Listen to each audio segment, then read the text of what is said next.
मैं अलवर से हूँ। मैं 54 साल की हूँ। पूरी जिंदगी भर एक लालसा रह गई थी कि मैं किसी और से भी क्रिकेट खेलूं, पर पारिवारिक जीवन में फंस गई।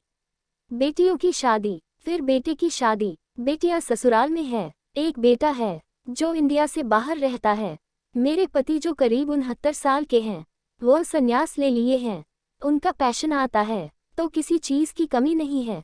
मैं अपने मुंबई के फ्लैट में रहती हूँ। दोस्तों, मैं 1 साल से स्टोरी को सुन रही हूँ। सुनकर मुझे बहुत अच्छा लगता है। अपने आप को मेंटेन करके रखी हूँ।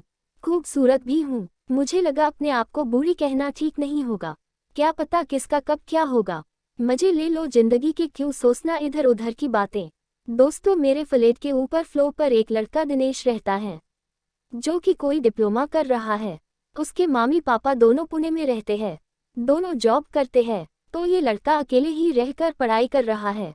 उसके पेरेंट्स सोचते हैं मैं उसका ख्याल रखती हूँ, और रखती भी हूँ। पहले तो बेटे की तरह था, पर रिश्ता बना तब से तो मैं खुद सुंदर महसूस करने लगी हूँ और उसको अपना मानने लगी हूँ, क्योंकि रिश्ता कुछ और हो गया है। मनीष कभी कभार मजाक भी मुझसे कर लेता था। कभी कभी यह भी कहता कि मैं किसी सुंदर से कम नहीं हुई।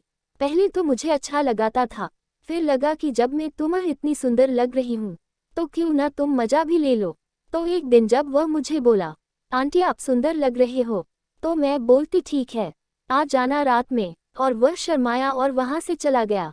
मुझे लगा कि मैं कहीं गलत तो नहीं कह दिया। क्या सोचेगा कितनी उम्र की हो गई है। पति तो दिन भर स्टोरी सुनता है और यह यहाँ स्मार्ट बनकर फिर रही है। पर मैं सोची कोई बात नहीं, जो होगा देखा जाएगा। यही सोचकर मैं आराम से रात को खाना बनाया और खाया भी। रात को जीटीवी पर न्यूज देख रही थी, तभी उसका मैसेज आया व्हाट्सएप पर कि आपने जो बोला था, क्या मैं सच में आ जाऊं। मुझे लगा कि क्या कहूँ, कुछ समझ नहीं आ रहा था।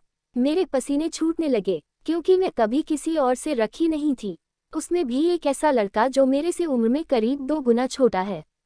इतना बड़ा तो मेरा नाती होने वाला है। और मैं सोची कुछ सपने अधूरे नहीं रहने चाहिए। मैं तुरंत ही मैसेज करती आ जाओ। करीब 10 मिनट में ही आ गया। मैंने फ्रिज खोला और पेप्सी निकाली और उसे भी दी, और मैंने भी ली। वह मुझे निहार रहा था, मैं भी उसके तरफ देख रही थी। लड़का बहुत ज्यादा स्मार्ट था। मैं बोली, पहले एक बात सुन मेरी, ये बात किसी से भी और किसी भी हालात में किसी और से शेयर नहीं करना, और मुझे कभी बदनाम नहीं करना। और जब मेरे यहाँ कोई आए तो फिर मेरे से कुछ भी ऐसे बात नहीं करना, और ना कोई इशारा। अगर यह सब तुम कर सकते हो तो हम दोनों एक अलग जिंदगी जी सकते हैं।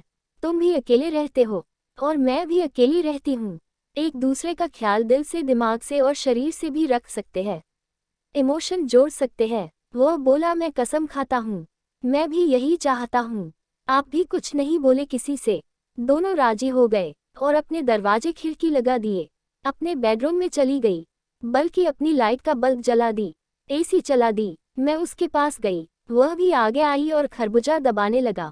मैंने तुरंत ही अपन उतार दिया, दरवाजा खोलने को कहा, तो मैं बोली, यह खोलना तुम्हारा काम है। वह हंसते हुए दरवाजा खोल दिया। मैं अपने बेड पर लेट गई।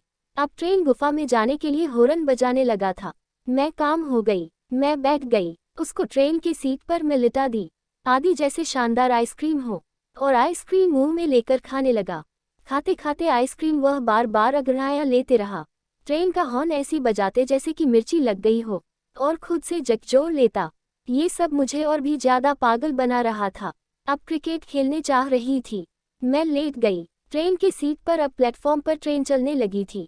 नागराज और गुफा पर ट्रेन को घुसा दिया। मुझे ऐसा लगा पानी प्यासी थी और किसी ने ठंडा पानी का गिलास हाथ में दे दिया। मेरे मन को सुकून मिला। जैसे ही गुफा के अंदर ट्रेन गया, अब मैं बेचैन हो गई। मैं पागल होने लगी, थरथराने लगा। ट्रेन हलने लगा और जोर जोर से चलने लगा। जबरदस्त क्रिकेट खेलने लगा। थोड़ी देर में गुफा में पानी छोड़ गया। दोस्तों, मुझे आज कई वर्षों बाद ऐसी क्रिकेट खेलने नसीब हुई थी। मैं खूब मजे लेने लगी। पर Faha anari de kelakara jayata kusa karain laga, baba de mary jindagi janata banagai hai, ora vaha sayata hai kisi ko nasiba nahim hoga, video ko laika ora kanala ko sabsakraba jarura karam, Danyavada.